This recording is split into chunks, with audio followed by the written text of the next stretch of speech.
Mike Judge, Hall H, Mike Judge. Nice to meet you, Hall H. He's the brilliant star of Pound for Pound, maybe the best sitcom ever. I'm not talking about the Hogan Family, I'm talking about Arrested Development. Here he is, Jason Bateman.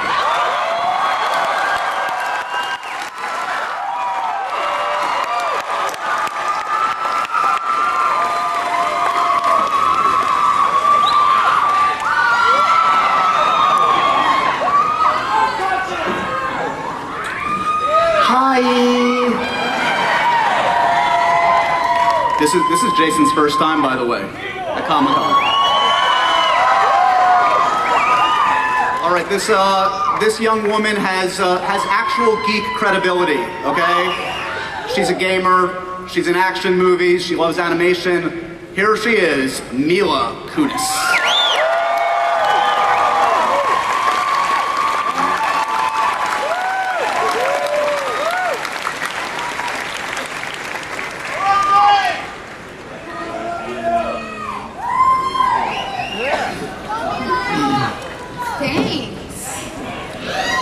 There's your panel. I think they like it. I think they're into it. You feeling the love? Yes, thank you. So let me, Kristen Wiig was supposed to be here, but she is stuck working in New Mexico on a movie that I am also working on with her, but my character got, his scenes were shot before hers. She was still working until 6:30 this morning. I got off at 5 this morning and flew to see you lovely people. So I'm only on an hour of sleep, so let me apologize up front for anything I may say in the future. We'll be fine with any slurring that takes place. It's okay, man. So, Mike, opening question. I mean, obviously, people are going to make comparisons to Office Space here. It's a workplace comedy from a different perspective, clearly. Do you view this as kind of a spiritual sequel, as a cousin to Office Space in a way? Yeah, I think it is. I worked in cubicles, actually right here in San Diego.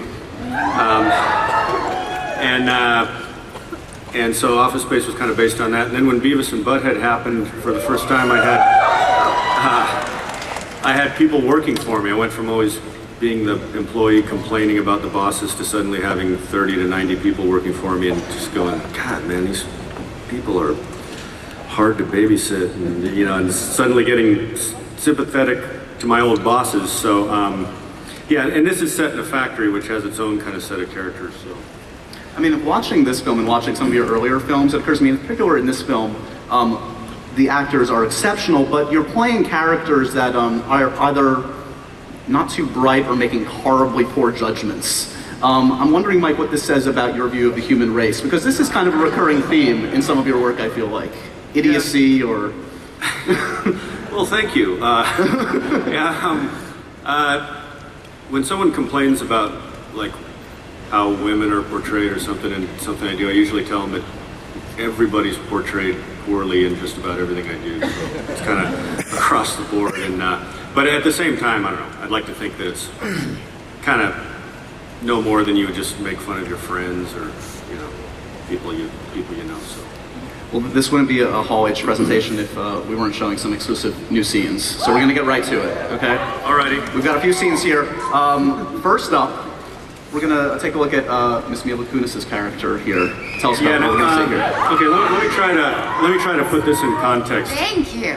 I hope I hope this makes sense. Okay, she plays this this kind of grifter who's this character named Step has what you saw in the trailer, got his testicles knocked off in an accident, and there's going to be a big settlement. She reads about it, so she reads about this guy that's going to get like millions of dollars and also has no balls, and so she gets really excited about the prospect of that, and she's managed to work her way into the factory to try to meet this guy. So Leaps will be gone from the movie, I think, right? For the movie. So who's responsible for the Jesus-like look of Mr. Affleck there? Whose idea was that? That's something we talked about. You know, I don't really know I wanted him to have long hair. He wanted to have long hair. It was all just a beautiful thing. So Mila, your character, obviously, there are different aspects to her, and she's sweet, seemingly, yet has some ulterior motives. Would you consider her misunderstood or she-devil? Where do you fall on Cindy in the... I think Cindy is misunderstood. I think that she's just, you know, your average day gal trying to get by with what she's given, you know, and she's a bit of a troublemaker, but I think she ultimately means well. You base her on anyone you know, or is Cindy within all of us? I think this is Cindy within all of us. Right. All right, let's get right into another clip here. This is, well, there's an ill-conceived plan in the center of this film. Where this is the drug thing? Yes, exactly. Okay. I don't know how much of this will get bleeped out, but probably a lot. I don't know. Let's see. Ben's character has been trying to get Jason to try some Xanax, and he finally took some kind of not even thinking what he was doing, and they've kind of got this notion that because Jason's having troubles with his marriage, that I think it's talked about before this, that they're going to hire a gigolo to get his wife to cheat on him so he won't feel guilty because he thinks that Cindy's after him. You know, I'm really bad at pitching movies, as you might have noticed, so I think that's all you probably need to know, and check it out.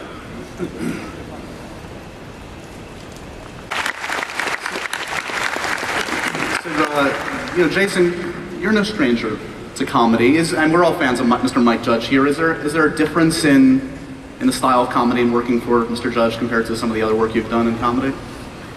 Well, I think Mike, what makes Mike laugh is what makes some of the other more recent bosses I've had laugh, which I really like. You know, Mike's got an incredibly subtle, sophisticated sense of humor that you know, he doesn't beg the audience to laugh. He doesn't pander to the audience. He never, you know, hits anybody in the face with a pie. You know, there's no winking. You know, I mean, he will blow a guy's balls off, but you know, he draws the line there.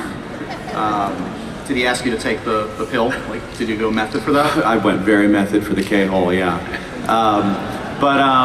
You know, Mike and I share a manager, the wonderful Michael Rotenberg, who put us together for this thing, and I am forever grateful for him for doing that, and also for Mike for allowing me to be a part of this film, because he's, you know, not often do actors get a chance to actually be in something that they themselves would go watch.